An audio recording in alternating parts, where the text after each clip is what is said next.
आ गए मेरी मौत का तमाशा देखने।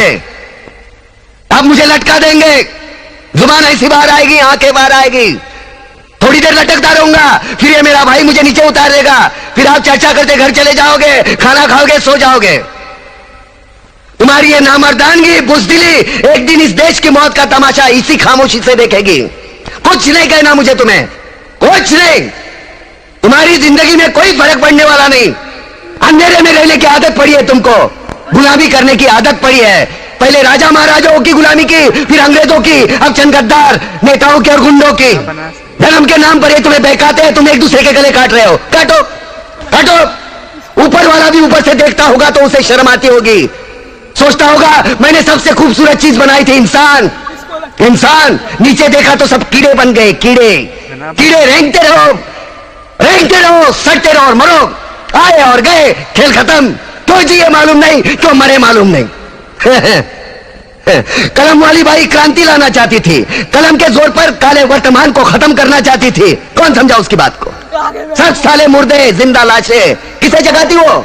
मैं जाग गया, कुछ अच्छा काम करके जा रहा हूं, सुकून है। लेकिन ध्यान में रखना, तुम्हारी ये खामोशी कल तुम्हारे बच्चों के लिए रोना बन जाएगी। ये कानून वाले, वर्दी वाले नेता, इन्होंने अपना ईमान बेच दिया।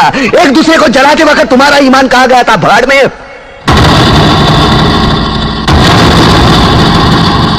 ये पिस्सू जैसा हमारा पड़ोसी मुल्क आने वाले कल में शायद अपने आप को दुनिया के नक्शे पर देख नहीं पाएगा। एक बात भूल रहा है, उनके घर में जो रोटी बनती है ना, उसका आटा भी विदेशी चक्की से पीस के आता है।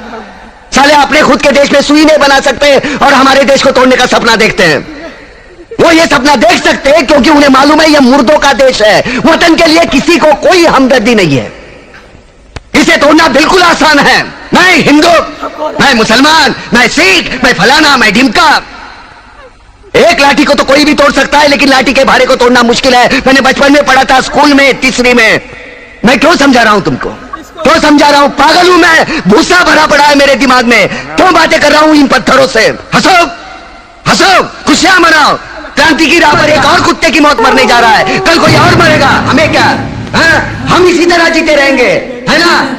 जियो भाई जियो, जैसे चाहिए वैसे जियो। मैं हिजड़े की जिंदगी जीना नहीं चाहता। ए ला चल चल।